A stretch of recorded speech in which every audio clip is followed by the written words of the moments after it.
बात है, क्या वाकई में मुलायम सिंह यादव के क्षेत्र में विकास हो रहा है? क्या मुलायम सिंह यादव की इज्जत बीजेपी के नेता करते हैं? क्योंकि मुलायम सिंह यादव जैसे एक वरिष्ठ नेता प्रधानमंत्री की इज्जत करते हैं। सवाल ये भी होना चाहिए, बीजेपी के कार्यकर्ताओं से सवाल पूछते हैं, जिस तरीके की यहाँ पे स्थिति बनी है, मुलायम सिंह यादव जितने बड़े नेता हैं, क्या मैनपुरी में उनकी इज्जत नहीं है? मैनपुरी में उनकी बहुत इज्जत है, हम लोग उनको सम्मान देते हैं, लेकिन हमारी पार्टी राष्ट्र नीति पे लड़ती है, ना कि जात पात क्षेत्रवाद। हमारी पार्टी का सिर्फ काम है राष्ट्र निर्माण करना, राष्ट्र की अखंडता को मजबूत करना। ठीक है, पूरे उत्तर प्रदेश में मुलायम सिंह यादव ने आप जैसे और बहुत सारी नई पीढ़ियों को राजनीति सिखाई है। कम से कम मैनपुरी में ये डिबेट हो रही है, मुलायम सिंह यादव ने पूरे प्रदेश को एक नई दिशा दी है। उनके नाम पे तो कम से कम शांति से डिबेट की जा सकती है। ये तो मुलायम सिंह, ये आपको बोल नहीं रहा है, मुलायम सिंह नहीं, मैनपुरी के नाम पर ही ये लोग शांत रहेंगे, किसनी के नाम पर ये लोग शांत रहेंगे। इसमें मुलायम सिंह जी को लाने की जरूरत नहीं है, किसनी के सब संस्कारित लोग हैं, सारे लोग शांत रहेंगे, आप निश्चिंत रहिए। ठीक है, बड़ी बात यह है कि क्या मुलायम सिंह यादव ने अपने नाम के दम पर अपने पूरे परिवार को राजनीति में लाने का काम किया, जो जनता के साथ ठीक नहीं किया गया? क्या मुलायम सिंह यादव ने अपनी सीट छोड़ के अपने बेटे, अपने भतीजे, सबको वो राजनीति में लाते रहे? क्या सिर्फ राजनीति के लिए वो मैनपुरी को इसीलिए चुना? जनता की डिमांड पर सैफई परिवार हमेशा राजनीति में आया है। आप लोग परिवारवाद के खिलाफ नहीं? मतलब नहीं, मैं परिवारवाद के खिलाफ नहीं। अगर आपके अंदर टैलेंट है तो आप राजनीति में आ सकते हैं। उनके और भी एक मिनट मिली। पहले तो मैं आपसे खबरें अभी तक आपका स्वागत है किसनी में, और मैं एक अनुरोध आपसे करना चाहता हूं कि डिबेट को सार्थक तरीके से कराएं आप, और मुद्दों की बात करें। 2014 में एक आम वोटर के नाते हमने वोट दिया था। मेरा सवाल है बीजेपी के मित्रों से, 2014 में काम वोटर के नाते हमने बीजेपी को वोट दिया था। मुद्दा था राम मंदिर, मुद्दा था 2 करोड़ रोजगार, मुद्दा था 370, मुद्दा ये नहीं था कि पोलराइजेशन की राजनीति होगी, मुद्दा ये, एक मिनट मेरे सुन लीजिए, मुद्दा ये नहीं था कि भारत पाकिस्तान पे चुनाव होगा, हिंदू मुसलमान पे चुनाव होगा, मुद्दा ये नहीं था कि भारतीय सेना के नाम पे राजनीति, नाम पे चुनाव होगा। बिल्कुल सही सवाल है। क्या भारतीय जनता पार्टी, सर खड़े हो जाइए, क्या भारतीय जनता पार्टी सेना के नाम पर वोट लेना चाहती है? क्योंकि भारतीय जनता पार्टी को जनवरी तक ये पता था कि वो चुनाव हार रही है। ऐसा नहीं है, भारतीय जनता पार्टी सेना के नाम पर वोट नहीं लेना चाहिए। भारतीय जनता पार्टी काम के दम पर वोट लेना चाहती है। भारतीय जनता पार्टी ने जो इन 5 सालों में काम किया है उसके दम पर वोट लेना चाहती है। भारतीय जनता पार्टी ने जो काम किए हैं 4 साल में, उसी काम के घबराहट से ही ये समाजवादी पार्टी, कांग्रेस, बहुजन समाज पार्टी, तृणमूल, पता नहीं कौन कौन सारे गठबंधन कर रहे हैं। एक तरफ एक नेता है, दूसरी तरफ पूरा विपक्ष है। क्या तुलना करेंगे आप उनके काम की? बड़ी बात यही है कि एक तरफ पूरा गढ़ है और एक तरफ नेता है। लेकिन सवाल यह है कि राष्ट्रवाद के नाम पे आप लोग पीछे क्यों चले जाते हैं? क्या चुनाव में देश जरूरी नहीं है? जवाब दीजिए। मुलायम सिंह जी इस जनपद की शान है, और मुलायम सिंह की वजह से ही जनपद का गौरव प्राप्त हुआ है देश में, प्रदेश में।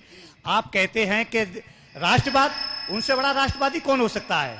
उनसे ज्यादा रक्षा मंत्री हुए तो सेना के साथ वहां पर बॉर्डर तक पहुंचे। आज दिन तक जो रक्षा के लिए उन्होंने कार्य किया, जो डेथ बॉडी थी गांव तक लाए। इस जनपद मैनपुरी में रक्षा मंत्रालय रहे। उसके बाद यहां पर एक मिलिट्री स्कूल की स्थापना की, जिससे मैनपुरी में देश में सबसे ज्यादा, अगर देश सेवा में मिलिट्री की नौकरी करते जनपद मैनपुरी के लोग करते हैं। ठीक है, लेकिन सवाल यह भी है सर कि दुनिया के लोग अपने देश के लिए जीते हैं, लेकिन भारत में जब नरेंद्र मोदी अपने देश की बात करते हैं तो विपक्ष को बुरा क्यों लगता है? इधर से कौन जवाब देगा? विपक्ष को क्या परेशानी है? राष्ट्रवाद एक अच्छा मुद्दा है, लेकिन विपक्ष इस पर साथ क्यों नहीं देता? विपक्ष कभी साथ नहीं देता है, क्योंकि वो अपने नेता जो मुलायम सिंह यादव के जो पुत्र हैं अखिलेश यादव, उनकी बातों में बहक कर, जैसे ही अखिलेश यादव ने अपने पिताजी को एक तरफ कर दिया है, उसी तरीके उन्हीं की नीतियों पर चल रहे हैं। ठीक है, हाँ जवाब दीजिए, आप जवाब दीजिए, हाँ बताइए। तुम्हारे अरमानी जोशी कहाँ है? भारत माँ की 3 धरोहर, अरमानी मुरली मनोहर, अरमानी जोशी कहाँ है? नेताजी की बात मत करिए, अरमानी जोशी को देखिए। आडवाणी और जोशी जी का भी अपमान हुआ है। हाँ आप बताइए जी। भारतीय जनता पार्टी है, न कि एक दल, न कि परिवार की पार्टी है। हमारे यहाँ हर 5 साल पर राष्ट्रीय अध्यक्ष बदलता नहीं, इससे सहमत नहीं है सर। आपकी पार्टी में भी परिवारवाद है, गलत बात मत बोलिए आप इस डिबेट में। सर आपकी पार्टी में भी परिवारवाद है सर, गलत बात नहीं। देखिए आप कुछ भी नहीं बोल सकते डिबेट में। भारतीय जनता पार्टी में परिवारवाद है या नहीं? भारतीय जनता पार्टी में, अरे सर किसके, आप हिमाचल से चलिए कश्मीर तक, आप हिमाचल से चलिए कश्मीर तक, कश्मीर से चलिए पश्चिम बंगाल तक, कहाँ नहीं है बीजेपी में परिवारवाद? हाँ बताइए।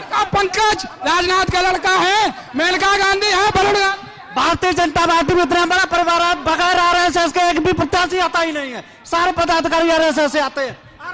आप ये बताइए, हाँ नहीं आप ये बताइए, समाजवादी पार्टी जीतती रहेगी, मुलायम सिंह यादव आगे कुनबा बढ़ाते रहेंगे, लेकिन इस बार अखिलेश ने मुलायम सिंह यादव को वो सम्मान नहीं दिया जो एक बेटा एक पिता को देता है। राजनीति बात में पहले पिता का सम्मान।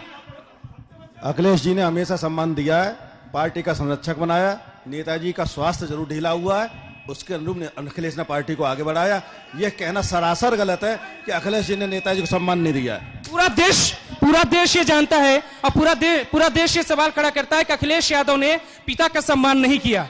हाँ आप बताइए, इधर से कौन बोलेगा? हाँ बताइए। मैं सभी पार्टियों से ये पूछना चाहता हूँ, यहाँ परिवारवाद की बात नहीं हो रही है, विकास कितना हो रहा है क्षेत्र में, विकास कितना हो रहा है? और जो भी विकास हो रहा है क्षेत्र में वो केवल माननीय मोदी जी ने अंतिम व्यक्ति तक विकास पहुंचाने का काम किया। मुलायम सिंह जी ने कितना काम किया और अन्य पार्टियों ने, भारतीय जनता पार्टी के अलावा अन्य पार्टियों ने कितना काम किया? जवाब ले लीजिए। हाँ आप जवाब दीजिए, 1 मिनट आप बैठे। माननीय अखिलेश जी ने लखनऊ जाने के लिए इतना बड़ा एक्सप्रेस बना दिया जिस पर ये लोग चल के खुशी होते हैं, इनको खुशी होती है, वहाँ चलते। हाँ कौन बता रहा है? विकास के मुद्दे पर जवाब दीजिए। माननीय अखिलेश यादव जी ने किसनी में ही तहसील बनवा दी, किसनी में गेस्ट हाउस बनवा दिया, जहाँ बैठे रोड। बीजेपी वाले अपने पूरे 2 साल के योगी जी के कार्यकाल का केवल मैनपुरी जिले में एक विकास कार्य बता दें तो मैं इनको मान जाऊंगा आपकी सरकार क्या कार्य करती है। बीजेपी वाले विकास कार्य की बात करते हैं, चंद कदमों पर देख लिया जाए दलित की बस्ती है जो बीजेपी वालों ने स्वयं काम नहीं करने दिया है और उस बम्बा को 15 लाख रुपया खाते भारत वो कहाँ है? 15 लाख। हाँ ठीक है, जवाब दीजिए। प्रधानमंत्री आवास योजना के अंतर्गत अकेले 700 आवास आपके किसनी को दिए, शौचालय के लिए पूरी किसनी में शौचालय दिए। आप विकास की बात करते हैं, मैं आवास की बात कर रहा हूं। 1 मिनट, मैं आवास की बात कर रहा हूं। पूरे नगर में हमारे 556 आवास आए हैं। हमारा वार्ड नंबर 1 जिसमें दलित बस्ती है उसमें केवल लाभार्थियों को, दलितों को 11 आवास मिले हैं और पूरा वार्ड दलित है। ठीक है। हाँ 1 मिनट, इस बात पे विवाद ना हो, इस बात पे विवाद ना हो। बड़ी बात यह है कि जिस तरीके से मैनपुरी को जोड़ने के लिए एक करके बात करिए। भाई साहब लड़ने की जरूरत नहीं है, आराम से बात करिए, आराम से। आपके पास आ रहे हैं, आपके पास। हाँ बताइए आप। हाँ 1 मिनट, हाँ बताइए आप।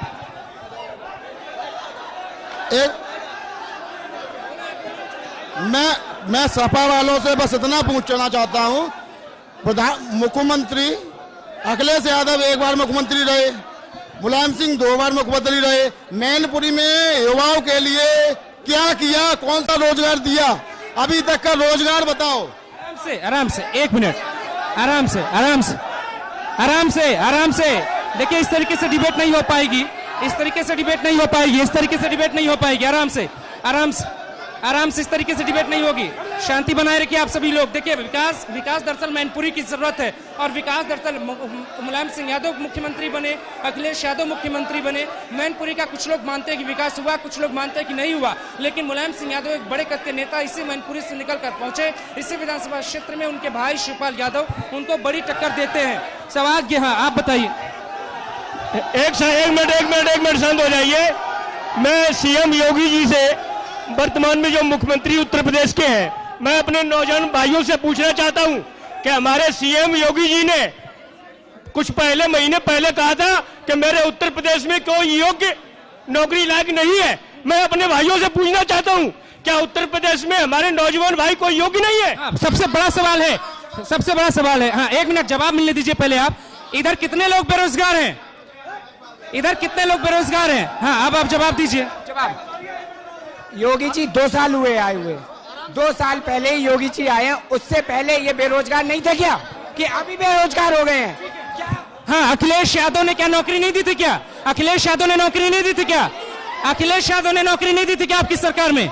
अखिलेश यादव ने नौकरी नहीं दी थी क्या? अरे बहन जी ने 1 लाख सफाई कर्मी लगाए। सफाई कर्मी की बात करें, स्वच्छ भारत की बात करते हैं। बहन जी ने रोजगार भी दिया और सफाई भी कराई, ग्राम पंचायत। हाँ 1 मिनट, एक आखिरी टिप्पणी बताइए। मेन चीज है कि मैनपुरी का विकास हो रहा है कि नहीं हो रहा, अभी इसी पे बहस अटकी है। और पिछले 70 सालों में मैनपुरी कितना आगे निकला? मैनपुरी में आज तक जो भी विकास हुआ समाजवादी पार्टी की देन से हुआ है। आप पुल कहा जाए, सैकड़ों पुल बनवाए हैं, स्टेडियम बनाया है, मंडी बनवाई है, सड़कें बनवाई है। मैनपुरी का कोई भी ऐसा गांव नहीं है जो छुआ नहीं हुआ है। नंबर 2, एक और क्वेश्चन मैं करना चाहूंगा अपने भाजपा के अपने साथियों से, कहाँ है धारा 370, कहाँ है बुलेट ट्रेन, कहाँ है आपकी? जवाब दीजिए छोटा सा। मैं किसनी की जनता को आश्वस्त कर दूं कि अगर विकास की जब बात करते हैं कि मैनपुरी के जर्रे जर्रे पर, मैनपुरी की ईंट ईंट पर केवल समाजवादी का नाम लिखा है। ठीक, समाजवादी का नाम लिखा है। क्या ऐसी स्थिति है कि जर्रे जर्रे पे लिखा है मुलायम सिंह यादव का नाम? मुलायम सिंह यादव का नाम लिखा है, ये बात उनकी ठीक हो सकती है। मुलायम सिंह यादव जी ने विकास किया है। बोल लेने दो भाई। मुलायम सिंह यादव जी ने विकास किया है, सड़कें बनवाई होंगी, पुल बनवाया होगा। मुलायम सिंह यादव 3 बार प्रदेश के मुख्यमंत्री रहे, रक्षा मंत्री रहे भारत सरकार के। उनके पुत्र यहाँ अखिलेश यादव मुख्यमंत्री रहे। एक भी रोजगार दिया हो जिससे लोगों को रोजगार मिल सकता हो तो कृपया सभा के लोग बताएं। रोजगार के मुद्दे पे हमारे साथ प्रसपा के भी साथी बैठे काफी देर से। माफी चाहेंगे, आपके पास पहली बार आ रहे हैं। सवाल ये सर, खड़े हो जाइए जरा सर। सवाल 1 मिनट आपके पास सर 1 मिनट आपके पास आ रहे हैं। हम इनसे जवाब ही नहीं मांग रहे सर। आप जवाब क्यों चाहिए? भारतीय जनता पार्टी को जवाब नहीं चाहिए होता है सर। आप जवाब क्यों ले रहे हैं? हम इनसे दूसरा सवाल पूछ रहे हैं। सवाल ये है कि जिस गढ़ में आप खड़े हैं यहाँ पे शिवपाल यादव की पकड़ मजबूत है, क्या आप सीधी चुनौती मुलायम सिंह यादव को देंगे? देखिए, माननीय नेताजी के साथ माननीय शिवपाल सिंह यादव ने पार्टी को मजबूत किया। आज समाजवादी पार्टी में बुजुर्गों का सम्मान नहीं रहा। समाजवादी पार्टी अपने सिद्धांतों से भटक चुकी है। ठीक उन्हीं की पुनरावृत्ति ये भाजपा वाले कर रहे हैं। आपके सवाल का जवाब ले लेते ना। आपके सवाल का जवाब चाहिए। इनके सवाल का जवाब, वो सवाल का जवाब मांग रहे हैं। रोजगार दिया क्या है? रोजगार कितना दिया मैनपुरी में? आप ये यहाँ कितने शिक्षा मित्र हैं जो हटाए गए थे सरकार के? बताइए मुझे, बताता हूँ। जितने भी शिक्षक भर्ती जो काम जितने भी आज के रोजगार सारे विभागों में, जितने भी विभाग है मैनपुरी जनपद में, उन सारे विभागों में आप तहकीकात कर लीजिए और पता कर लीजिए। मैं बस इतना सा इनसे पूछना चाहता हूं कि इन्होंने भर्ती के नाम पर सिर्फ पर्चा लीक करने के अलावा किया क्या? इतना बता। अब जवाब आखिरी सवाल है ये। आखिरी सवाल जवाब कौन देना चाहेगा भारतीय जनता पार्टी की तरफ से? भर्ती में पर्चा लीक होने के अलावा आपने क्या क्या सवाल किए? नहीं, मैं जवाब ये देना चाहता हूं कि अगर इन लोगों ने सब कुछ किया, सारा विकास किया, जातिवाद नहीं की, तो ऐसा क्या था? रुक जाओ, ऐसा क्या था कि चाचा को अलग होना पड़ा, बाप को अलग होना पड़ा? तो आज वहां कोई इज्जत नहीं है। प्रसपा क्यों अलग हुई? आज इन्हें गठबंधन करने की क्या जरूरत पड़ी? ठीक है, गठबंधन करने की जरूरत क्या पड़ी? ये सवाल है। आखिरी जवाब है ये। मैनपुरी से आखिरी जवाब है ये। मैनपुरी का आखिरी जवाब। भाई साहब प्लीज एक मिनट। मोदी जी ने अपनी पत्नी क्यों छोड़ दी? मैनपुरी से कौन जीतेगा लोकसभा 2019 का चुनाव? मैनपुरी से कौन जीतेगा 2019 का चुनाव? यहाँ कौन बड़ा नेता है, मुलायम या मोदी? तो ये जनता की तस्वीर है जिसे आप देख रहे हैं। क्या वाकई में मैनपुरी में मुलायम सिंह यादव को हराना सबसे मुश्किल काम है?